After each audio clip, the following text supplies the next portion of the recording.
welcome you all to this post-lunch session. Once again, I would like to repeat that all of you will occupy the same seats and use the same voting pads. Your certificates and workbook will be given after the valedictory function. Please switch off your mobiles. The DVD, the whole ECG workshop which you have listened yesterday and today are in a DVD format which is available for sale at the registration desk. Please do get a copy of yours. I now request Dr. Chenniyappan to take over the session.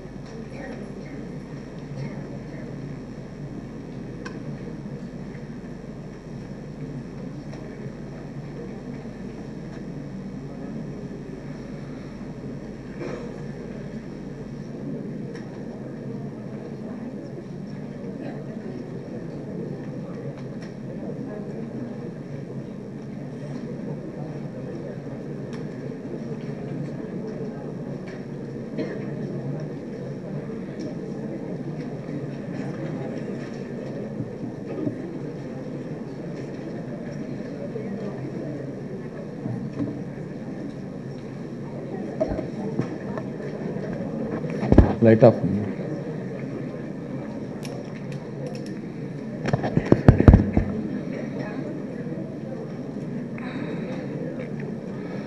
So it's a wrong topic on a wrong time. Very complex topic, post-lunch. I'm afraid many of you may have some dreams. Right.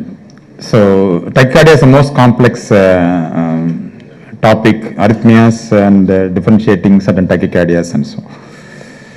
So this I just want to tell you, this I have prepared for little at postgraduate level, a little bigger level. So if you are not interested, just go to sleep.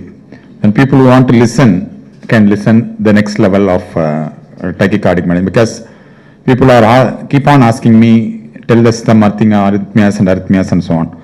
So I prepared this topic at a little higher level than all these lectures.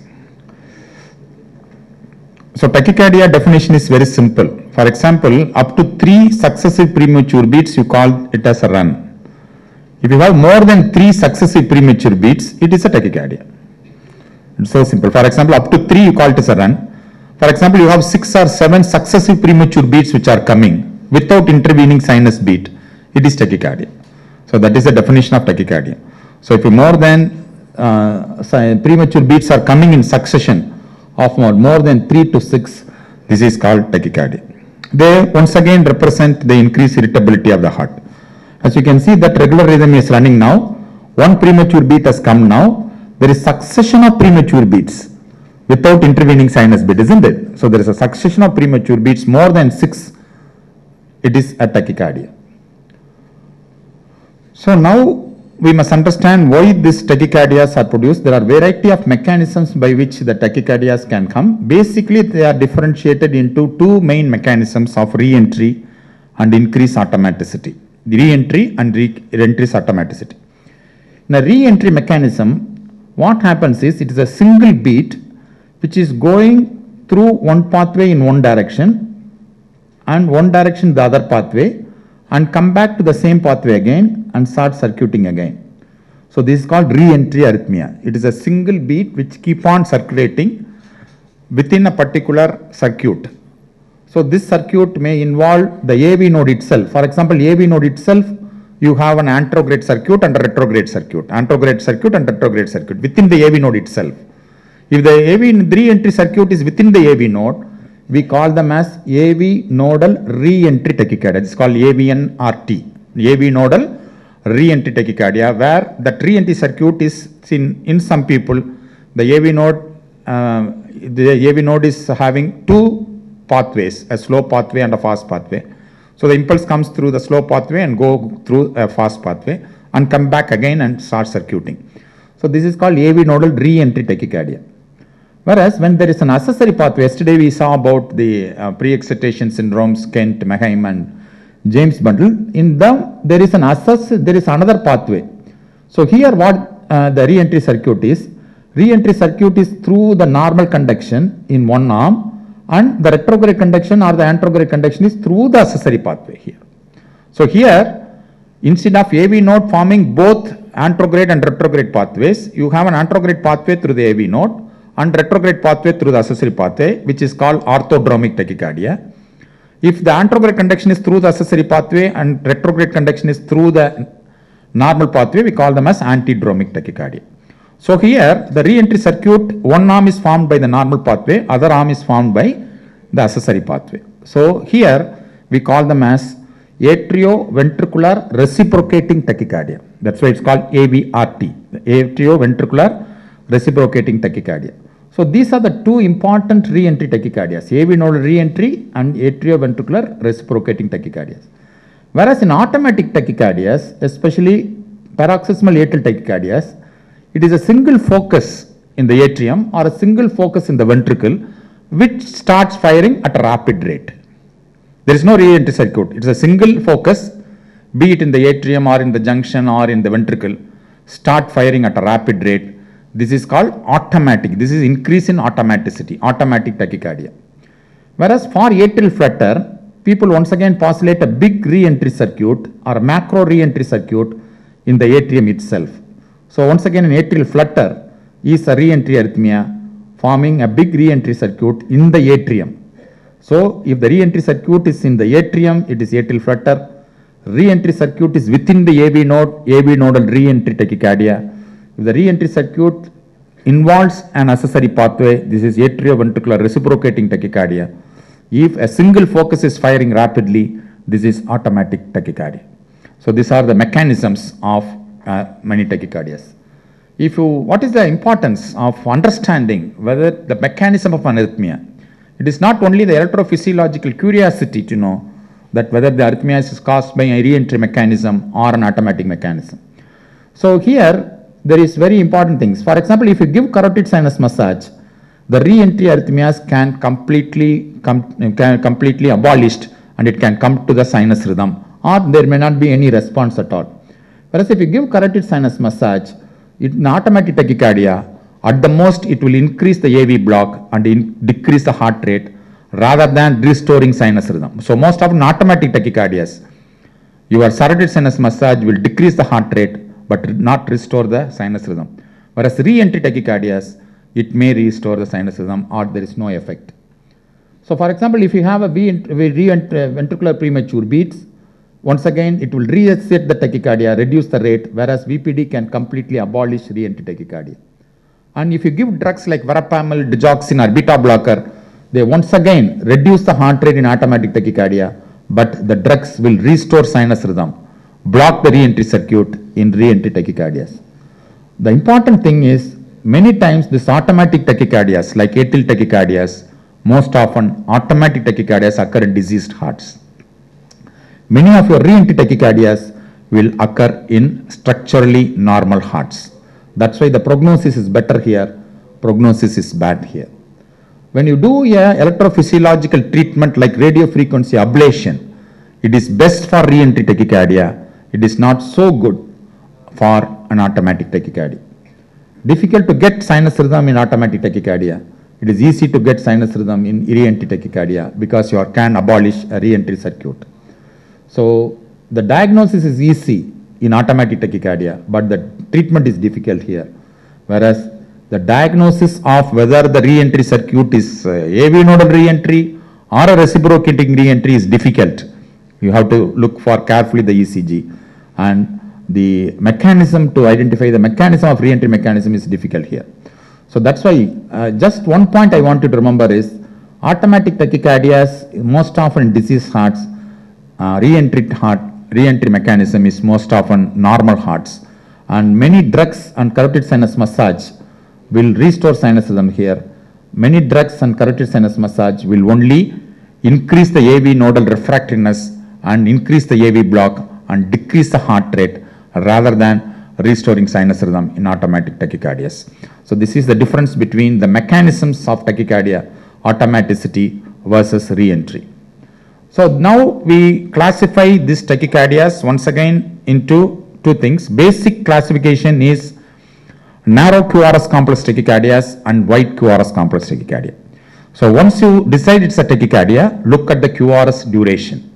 If the QRS duration is less than 120 milliseconds, that is 0.12 second, it is narrow QRS complex tachycardia.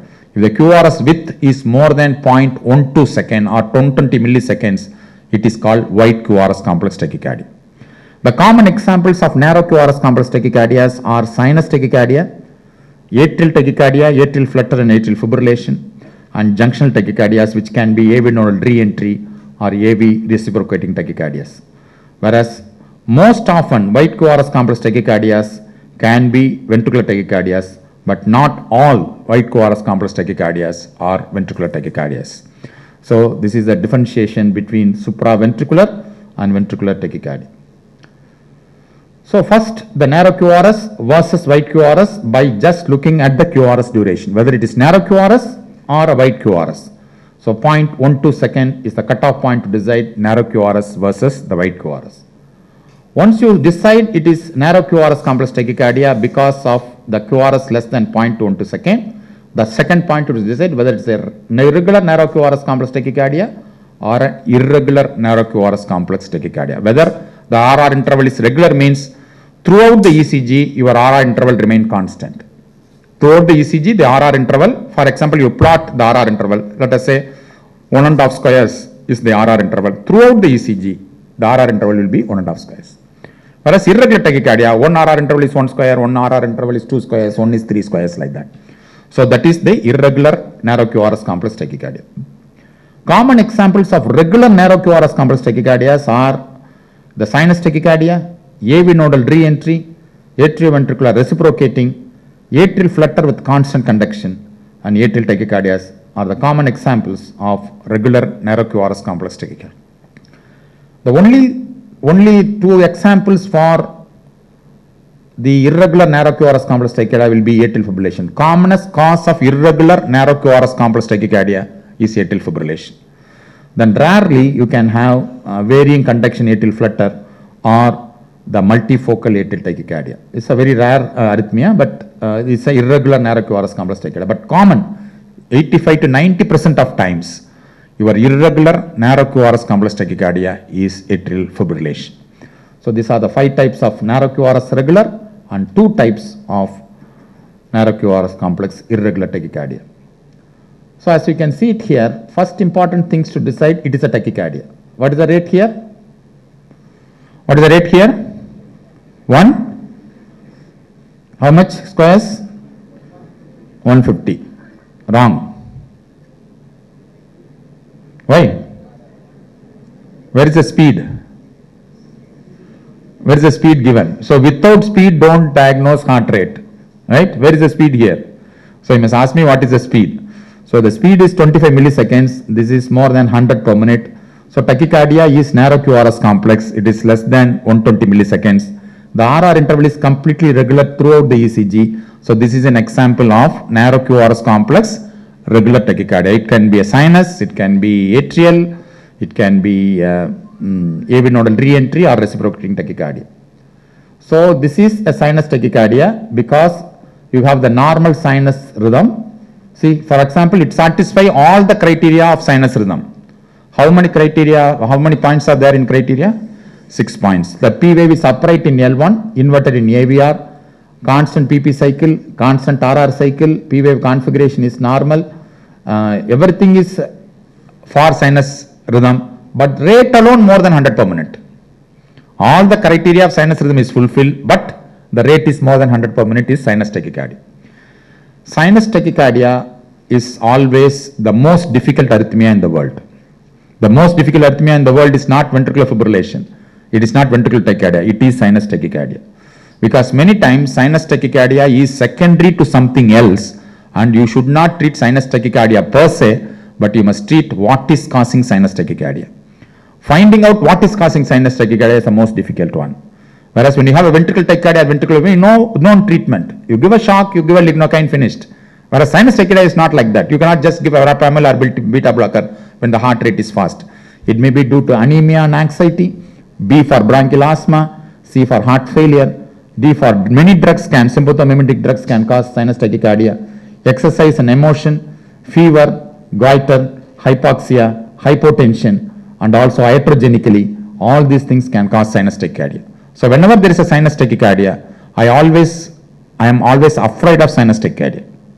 We are not afraid of all the other arrhythmias, but we are afraid of sinus tachycardia because we are always, you used to miss what is causing, because many times sinus tachycardia is compensating for something else.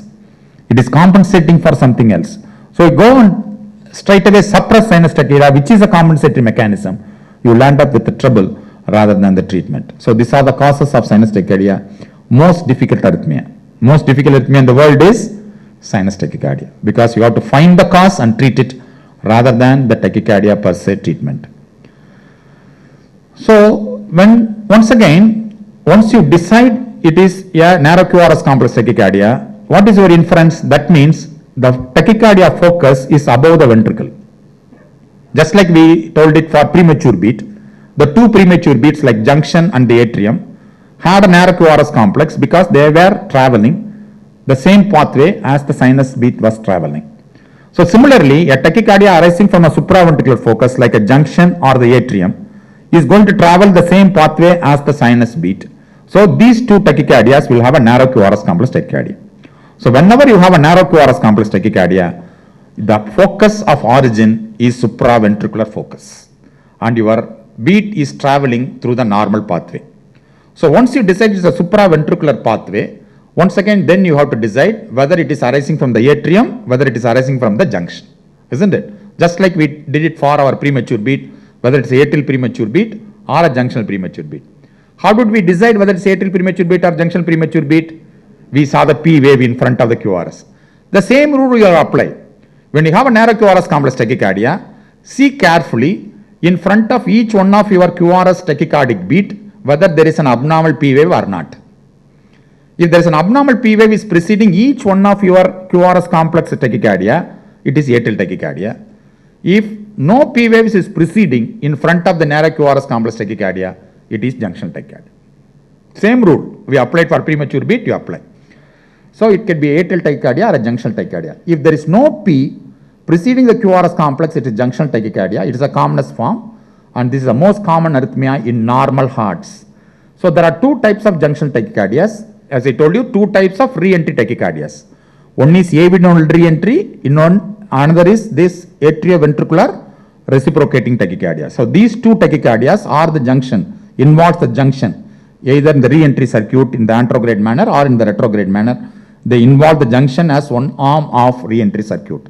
So these are the two forms of junctional tachycardia. So as you can see in this here, first thing is to decide it's a tachycardia. There is no problem because the tachycardic rate is almost more than 200 per minute. And it is narrow QRS complex because the QRS complex is just one small square. So it is just less than 0.08 second. And each one of my QRS complex is not preceded by an abnormal. It's a T wave, then immediately QRS complex T wave, then the QRS complex T wave and the QRS complex. So none of this QRS is preceded by the abnormal atrial depolarization. So this could be a junctional tachycardia.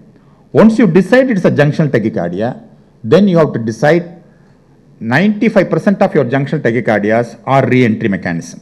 Only 5% can have a junctional automatic tachycardia, which is very, very rare. So many times this junctional tachycardias having a re-entry circuit within the AV node, which is called AV nodal re-entry, or they can utilize the arm of an accessory pathway for the re-entry. So you have to decide during the tachycardia itself, the re-entry is happening within the AV node or re-entry is happening through the accessory pathway. There are certain clues during the tachycardia itself to decide whether it's AV nodal re-entry or atrioventricular reciprocating tachycardias. There are two types. This is a two types of re-entry mechanisms for the junctional tachycardia: AV nodal re-entry, atrioventricular reciprocating tachycardia. For example, if you have an AV nodal re-entry tachycardia, as I told you, the AV node in some of the people will be divided into two halves. One is a slow conducting AV node, another is a fast conducting AV node. So appropriately placed premature beat, which is precipitating tachycardia, will go through one arm of this AV node. For example, most commonly, anterogradely it will come through the slow pathway, slow off of the AV node, and retrogradely go through the fast pathway. So what will happen here will be, Anterograde pathway is slow pathway and retrograde is fast pathway. So anterograde conduction will come through the atrioventricular conduction system, the Purkinje system, and depolarize the ventricle. After that, because it is traveling through the normal pathway, the QRS is narrow, whereas the retrograde, the fast pathway, the retrograde will be depolarizing the atrium retrogradely. Isn't it? This retrograde impulse also will be depolarizing the atrium retrogradely. But because the retrograde conduction is fast, anterograde conduction is slow, retrograde conduction is fast. Because of that, you will not see the retrograde P wave in AV nodal re-entry tachycardia, because as the ventricular repolarization is happening, the fast pathway will go to the atrium and produce a retrograde P. So the retrograde P will be inside the QRS and not outside, because almost simultaneously you have the retrograde conduction and the anterograde conduction. So in a regular narrow QRS complex tachycardia, if you don't see any P wave at all, especially the retrograde P, how will you decide that it's a retrograde P? When you have when the atrial activation is from inferior to superior, you have the inverted P wave in inferior leads. Whereas anterograde P will have upright P wave in inferior leads. Do you understand? So if the P wave is upright in L2, L3 AVF, your atrium is depolarized anterogradely. If it is retrogradely depolarized, L2, L3 AVF will have inverted P wave. So you have to look at inferior leads to see whether I have an inverted P wave after this QRS of the negro QRS complex, if there is any retrograde P wave. If the P wave is not there, like this here you can see it here, the retrograde P wave should be looked into L2, L3 AVF. So I will show you some retrograde P waves. So if there is no retrograde P wave during the narrow QRS complex tachycardia, that means your anterograde conduction is happening through the normal pathway. The fast retrograde pathway is depolarizing the atrium. So the atrial depolarization and the ventricular depolarization is happening simultaneously. So you will not get the retrograde P wave in AV nodal re-entry tachycardia. If at all you are getting a retrograde P wave, it will be just after the QRS, and there will not be any prolonged distance between the retrograde P wave and the anterograde QRS complex. Whereas when you have a reciprocating tachycardia, which is orthodromic means anterograde conduction is through the normal pathway and retrograde conduction is through the accessory pathway. Here what happens is, when this re-entry circuit happening, the P wave has to travel, the re-entry circuit has to travel a distance, find an accessory pathway, then it has to go to the atrium. That means your retrograde activation is going to happen later than your anterograde activation. So that means your retrograde P wave will appear later in the ST segment after the QRS.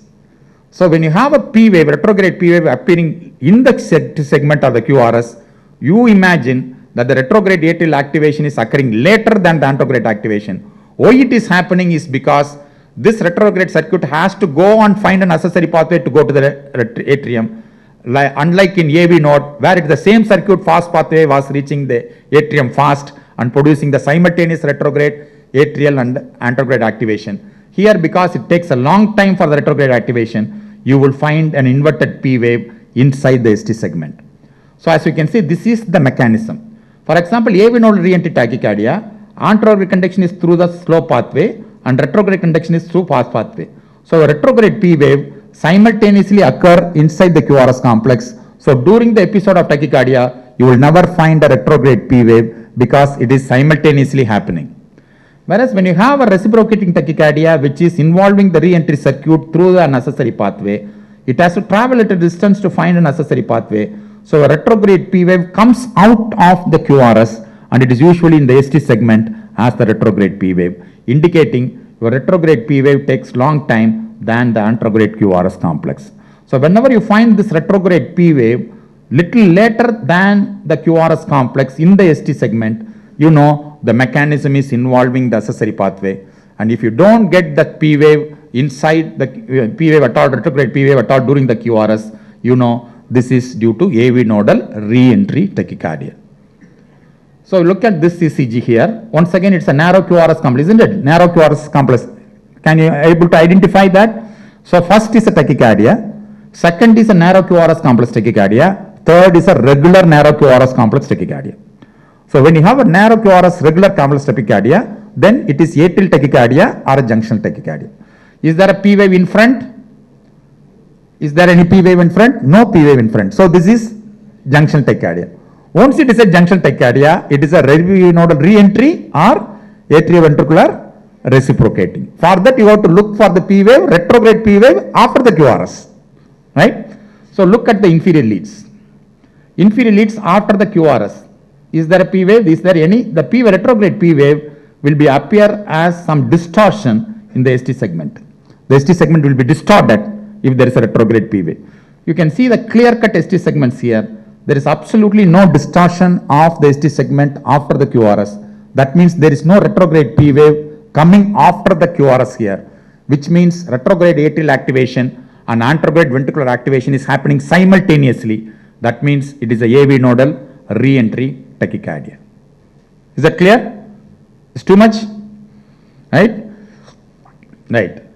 Whereas when you have a AV reciprocating tachycardia, because this P wave, you can see that now it is coming after the QRS.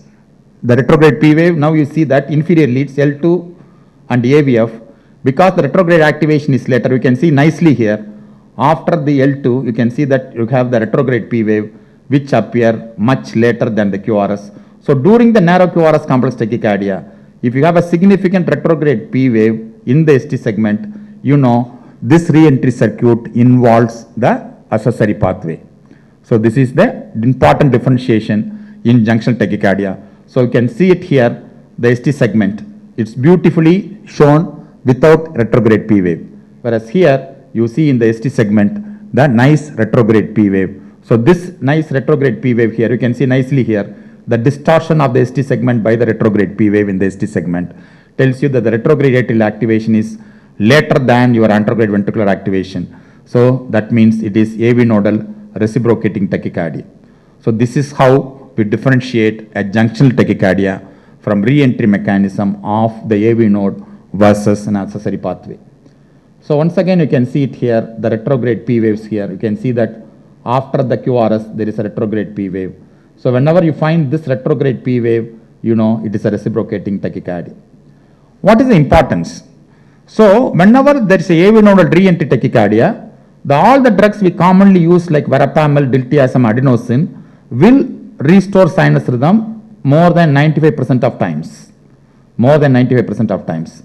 Whereas if it is a reciprocating tachycardia which involves an accessory pathway, you have to use an amiodarone, the drug which will act only, this is the only drug which will act on accessory pathway. So during the tachycardia itself, if you find the re-entry mechanisms involves an accessory pathway because of the retrograde P, you straight away start using amiodarone because it is the one which is going to act on the accessory pathway. Whereas if you think it's an AV nodal re-entry tachycardia, your conventional drugs like adenosine, verapamil may be able to restore the sinus rhythm. That is the importance of identifying whether the re-entry mechanism is the involve the AV node or an accessory pathway. These two drugs are not available. So drugs available to suppress the accessory pathway is going to be the amiodarone in treatment of supraventricular tachycardia. For others, if you diagnose junctional tachycardia, good enough. If you diagnose it is a narrow QRS complex tachycardia, good enough. If you diagnose tachycardia, it is very good enough, of course. So if you are not understand the mechanism, just remember it is a negular junctional tachycardia. So the importance is 90% of your junctional tachycardias are going to be re-entry. 95% of your atrial tachycardias are automatic. Your atrial tachycardias are automatic. Your junctional tachycardias usually in normal hearts, atrial tachycardias most often in structurally abnormal hearts. So if you remember that, it's good enough. But for a postgraduate or advanced learning, to differentiate the mechanism of re-entry tachycardia, you have to look for the retrograde P wave. I don't think it's much difficult, but this is a mechanism by which we do that. So what is the difference between AV nodal re-entry and reciprocating tachycardia? Most often reciprocating tachycardias occur in young because of an accessory pathway is usually a congenital mechanism. Most often in women, both. And clinical, very important clinical sign to diagnose. Without ECG, you can diagnose whether tachycardia is re-entry or reciprocating, but looking at the regularly occurring Cannon waves. For example, when the retrograde activation is happening simultaneously with the anterograde activation, the atrium will be contracting against the closed AV valve. When the atrium is continuously contracting and regularly contracting against closed AV valve, all the atrial impulses or the atrial pressure will be transmitted to the neck veins. So you'll have a regularly occurring Cannon waves, which is called frog sign. In a regular QRS complex tachycardia, if you have a frog sign, it is re-entry mechanism of AV nodal re-entry. Terminal R wave in V1, you have a long RP dash interval, which is called the P wave, retrograde P wave will be appearing little later. Electrical alternance is a clue to diagnose a reciprocating tachycardia.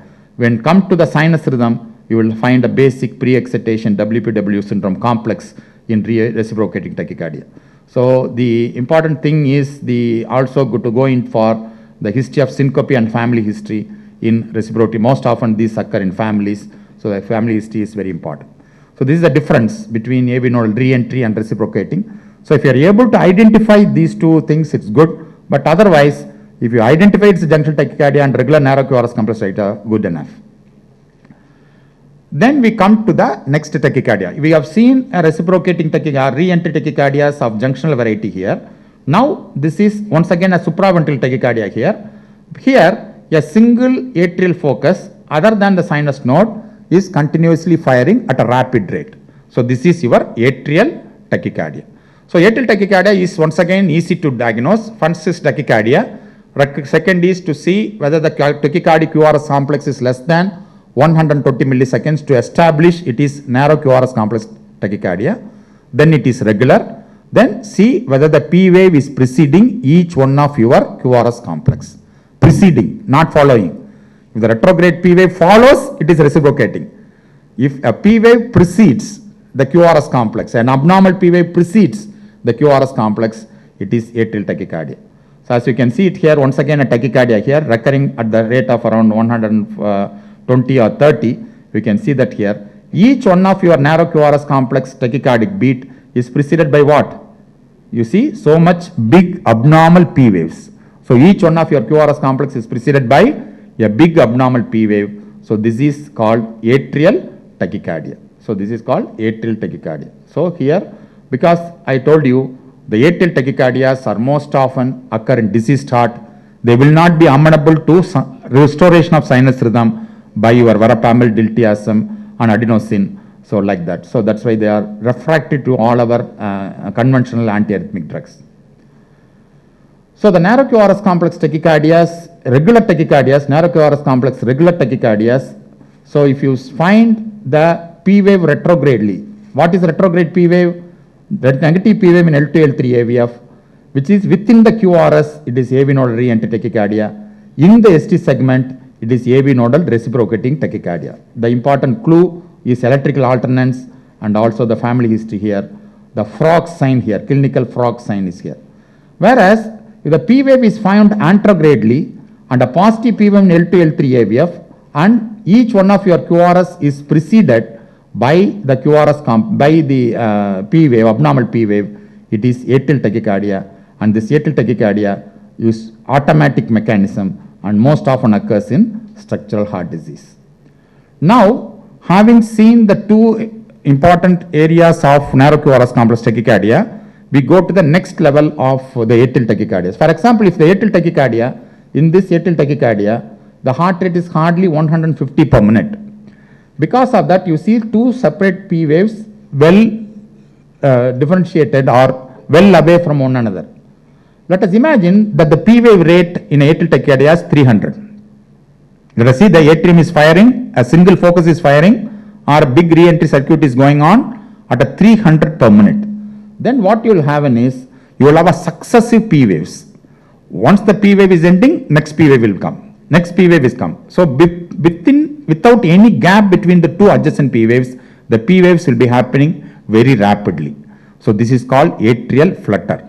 So because the P waves are coming in succession, they form a peculiar pattern which is called sawtooth appearance or picket fat appearance, because the P waves are occurring without intervening baseline.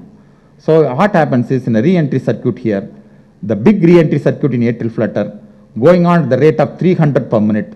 So the P waves are coming at a rapid succession, resulting in a characteristic form of atrial flutter. As you can see it here, you can see that here One P wave is coming, another P wave is coming. One P wave is coming, another P wave is coming. So there is actually no gap between two adjacent P waves because P waves are going at the rate of 300 per minute. So that's why P wave like this, they form an appearance called sawtooth appearance or the picket fence appearance. You can see that here. When you see that characteristic pattern, the P wave running at the rate of 300 per minute, then of course you have the diagnosis of atrial flutter. So atrial flutter is actually the extreme form of atrial tachycardia. In atrial tachycardia, it is firing around 150 or 200. The same focus starts firing at 300 per minute. So we'll have a successive rapid succession of P waves without intervening baseline. So that forms that characteristic appearance of picket fence appearance. What is your ventricular rate here? Now atrial rate is 300, isn't it? What is your ventricular rate? What is the QRS rate here? What is the QRS rate? 1, 2, 3, 4. What is the QRS rate? Speed 25 millimeters per second. Very good, very good.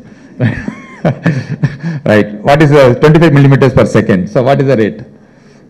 75. So why it is 75? Your atrial rate is 300. Your ventricular rate is 75. Why? AV node. You find that what AV node is doing, that is a function of your AV node. Although atrium is beating 300 per minute, AV node is allowing only fourth impulse to go to the ventricle so that it nicely protecting the ventricle from a rapid supraventricular arrhythmia here. That's what happens. That is a function of your AV node, right? So why it is a tachycardia? The heart rate is only 75 per minute, isn't it? Atrial rate. So the tachycardia is either atrium or ventricle beating more than 100 per minute, not necessarily ventricle. So either atrium or beating or ventricle are beating more than 100 per minute is tachycardia. So here, because the AV node is protecting the ventricle, every fourth impulse is conducted, 3 P waves are blocked, fourth P wave is conducted, 3 P waves are allowed, not allowed, fourth P wave is allowed. So you have beautifully controlled ventricular rate in this atrial flutter. So for example, this atrial flutter, if the alternate P waves are going to be conducted, the heart rate is going to be 150. If all the P waves are going to be contracted, the heart rate is going to be 300 per minute. So this is an atrial flutter. It's once again an atrial arrhythmia and occur most often in diseased hearts. Atrial arrhythmias most often occur in diseased hearts. So this is the atrial tachycardia. Then we come to very important cause of atrial fibrillation.